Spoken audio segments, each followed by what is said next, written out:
Assalamualaikum warahmatullahi wabarakatuh. Bismillahirrahmanirrahim. Alhamdulillahirabbil alamin. Wassalatu wassalamu ala sayyidina wa nabiyina Muhammad wa ala alihi washabihi ajmain. Saudara sekalian yang berbahagia, majelis ta'lim, mudah-mudahan Allah memberkahi kita semua. Tentang pertanyaan apakah dan bagaimanakah menyempurnakan syariah itu ya, syariah johiriyah itu, agar ilmu ma'rifatillah yang kita pelajari itu menjadi sempurna atau asyik dan masuk ke dalam ilmu syariah itu, sehingga bersatulah antara johir dan batin. Saya membawakan satu kitab yang disebut dengan Taqribul Usul li Tashilil Usul, bagaimana di sini tentang ma'rifatullah oleh Syekh Said Muhammad Ibnu Alawi Al-Maliki Al-Hasani. Beliau ini masih keturunan daripada Syekh Abdul Qadir Jailani ya. Jadi seorang pemuka Ahlus Sunnah wal Jamaah pada zaman beliau. Mudah-mudahan ini diberkahi Allah Subhanahu wa taala dengan menyampaikan pendapat beliau sesuai sekali dengan pertanyaan itu. Kata beliau, ada anwaul ibadah, ada beberapa ibadah syariah yang sifatnya pelaksanaan syariah itu harus kita lakukan, yang disebut beliau hiya mauzibatun lil ma'rifatullah, untuk suatu bentuk lil ma'rifatillah ini, untuk pengenalan kepada Allah Subhanahu wa taala. Ada 10 macam kata beliau, wal ibadatu asyru aqsam asyaratu aqsamin, ada 10 macam. Pertama kata beliau salat, yang disebut di sini salat dengan sholat 5 waktu ya, sholat 5 waktu, sholatul khamsi namanya, atau sholat 5 waktu, johor, asar, maghrib, isya, dan sholat subuh ya. Ini tunaikan kalau ketinggalan di qadha, bagaimana dalam mazhab Syafi'i, Imam Syafi'i, kita qadha kalau ketinggalan, jangan sampai tertinggal. Kalau bisa diusahakan, sengaja atau tidak sengaja ditinggalkan, maka di qadha saja. Kita ambil pendapat Imam Ar-Rafi'i dalam Asy-Syafi'i. Yang kedua adalah zakat. Zakat ini ada 2, zakat mal dan zakat nafsun, atau zakat yang disebut dengan zakat fitrah. Zakat fitrah ini setiap tahun, khurrun wa abdun, yang merdeka maupun yang miskin ya, yang tidak merdeka, atau hamba sahaya, budak, maka mereka wajib setiap setahun sekali berzakat. Maka meskipun harus dengan cara berhutang jika tidak ada uang, kalau tidak berhutang, menunggu orang menjakatinya kemudian dia berzakat. Begitu yang dimaksud dengan zakat fitrah, sebegitu penting. Bahkan di dalam fikih Syafi'i, bayi yang baru lahir pun oleh orang tuanya wajib dizakati fitrahi. Jadi wajib dizakati bayi yang baru lahir, meskipun dia tidak, si bayi tidak mampu, tapi orang tuanya yang mampu menjakati. Yang tidak mampu pun orang tuanya harus berhutang untuk menjakati. Meskipun dia sebentar saja hidup pada malam tanggal 1 Syawal, pada malam itu dia sebentar saja berteriak kemudian meninggal, maka tetap saja dijakati, zakat fitrah baginya. Yang kedua adalah zakat mal. Zakat mal ini seperti zakat karena perdagangan. Kalau dagang, kalau dia berdagang 2,5% dari pokok perputaran uangnya, jadi bukan keuntungannya tapi pokok hartanya ya, usulul mal. Jadi pokok daripada mal itu dijakatinya 2,5% setiap setahun sekali.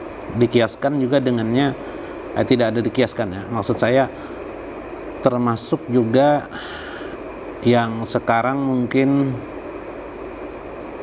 uang tabungan itu dikiaskan kepada emas. Kalau emas itu 2,5%, kalau dipakai emas sekali seumur hidup dipakai 2,5% dengan head atau dengan nisab. Nisabnya adalah 83 gram emas. Sekitar 83 gram emas. 83 gram emas ini mungkin berapa uangnya sekarang ya. Nah, termasuk kalau uang yang disimpan di tabungan kalau sampai nisabnya 83 gram, maka wajib dia dijakati sekali.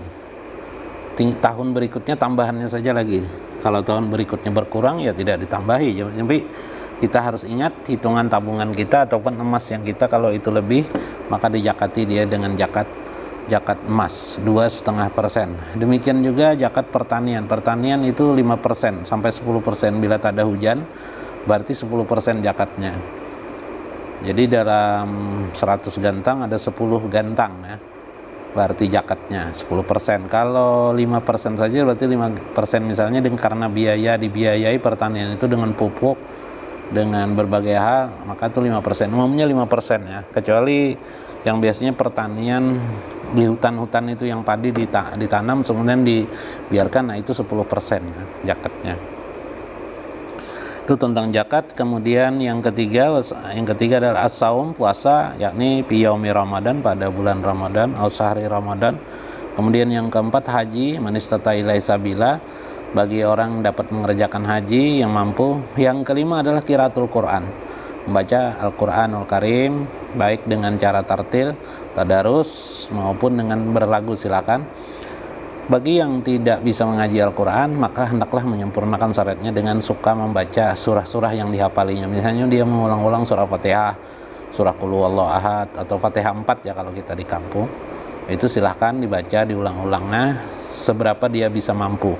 Paling tidak dia sebelum tidur mengaji Al-Quran. Kemudian wa zikrullah ta'ala fi kullil hal, berzikir kepada Allah Subhanahu wa taala dalam keadaan semampu dia. Jadi waktu kosong-kosong dia berzikir subhanallah, subhanallah, atau alhamdulillah, alhamdulillah, atau la ilaha illallah, la ilaha illallah, Allahu akbar, la haula wala quwwata illa billah, di dalam lisannya maupun di hatinya. Itu kata beliau. Kemudian wa talabul halal, dalam mencari rezeki hendaklah mencari rezeki halal. Nah, ini syariat, ajaran syariat agama kita, talabul halal, mencari rezeki yang halal. Kemudian yang keberapa ya? 1 2 3 4 5 6 7, yang ke-8 wal qiyamu bihuquqil muslimin, menegakkan hak-hak kaum muslimin. Menegakkan hak-hak kaum muslimin itu wa huququl sahabah, atau sahabat-sahabatnya, menegakkan, misalnya kalau diundang dia datang, kalau diminta tolong dia menolongi. Itu seperti dalam hadis Nabi, hakul muslim ala muslim khamsun, 5 perkara hak antara bainal muslim. Itu dilaksanakannya dengan baik, hubungan dengan masyarakat dengan baik. Nah, yang watasi yang ke-9 al-amru bil ma'ruf, memerintahkan kepada kebaikan, wa nahyu anil munkar, dan menegah daripada perbuatan mungkar. Bagaimana caranya?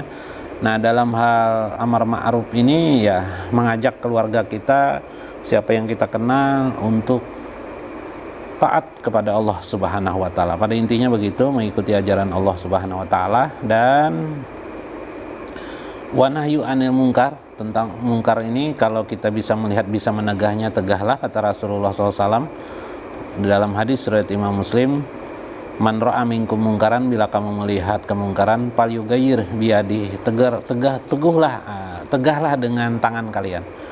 Fa'ilam tasasi, bila tidak mampu ya dengan mulut kalian, pabilisani, maka dengan lisan.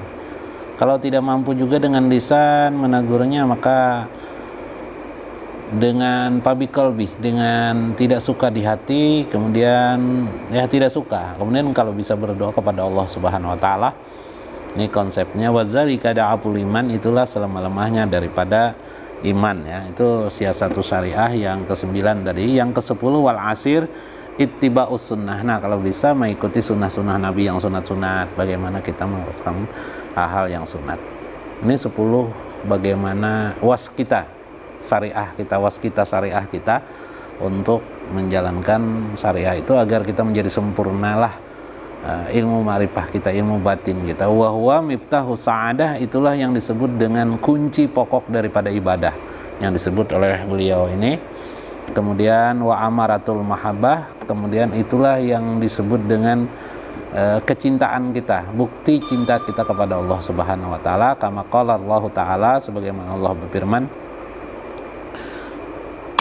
qul in kuntum tuhibbunallah fattabi'uni yuhibbukumullah. Katakanlah wahai Muhammad, jika kalian mencintai Allah, maka ikutilah aku.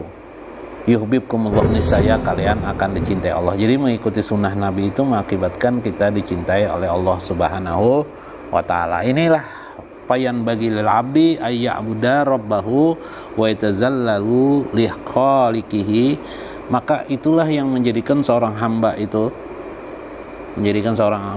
disayang, dicintai oleh Allah Subhanahu wa taala melalui ibadah kepada Allah Subhanahu wa taala. Ini penting sekali bagi seorang hamba.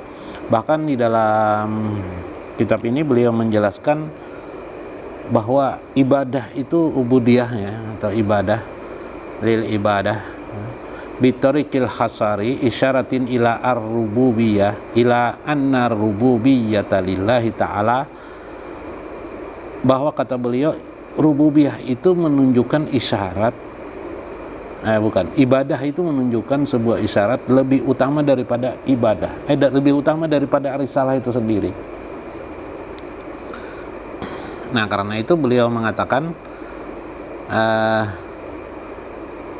annal ubudiyata lil mukhaliqin lil makhlukin, bahwasanya ubudiyah itu pekerjaan-pekerjaan yang bersifat ibadah itu bagi makhluk itu aukhos, itu lebih utama dan lebih dikhususkan.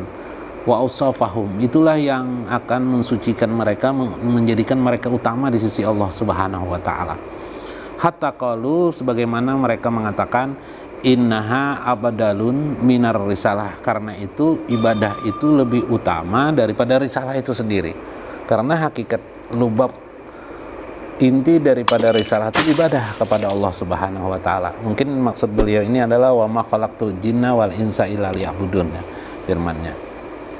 Nah, bimana anna ubudiyatar rasul abdalun minar risalatihi, bahkan pengabdian kita kepada Allah itu sebagaimana pengabdian Nabi kepada Allah itu lebih abdal min risalati, daripada risalah itu sendiri. Li'anna ubudiyatahu muta'alliqatun bil khaliq, karena itu ubudiyah itu selalu berhubungan dengan Allah Subhanahu wa taala, sedangkan risalah itu kunci pokoknya. Sehingga Allah berfirman asra bi abdihi lailam minal masjidil haram ila masjidil dan seterusnya, atau anjala ala abdihi. Nah, karena itu Allah mengatakan misalnya ketika malam Isra itu mengisahkan tentang seorang hamba, ya, yang menuju Tuhan. Nah, itulah hakikat daripada syariah itu, ya, hakikat daripada risalah itu. Karena itu kita manusia mengucapkan selain syahadat bersaksi tidak ada Tuhan selain Allah, kita bersyahadat juga bahwa anna Muhammadan abduhu wa rasuluh. Abduhu itu lebih utama wa rasuluh. Kehambaan itu sendiri itulah yang pokok daripada risalah itu sendiri sebagai manusia, dan penciptaan manusia itu sendiri yang pokok adalah ibadah. Jadi begitu penting sekali ibadah syariah ini kita kerjakan dan secara sempurna, menjadi sangat sempurna bila ditunjang dengan ilmu ma'rifatullah. Bahkan ma'rifatullah itulah yang nanti akan menjadikan sebenarnya bisa diterima atau tidak di sisi Allah Subhanahu wa taala.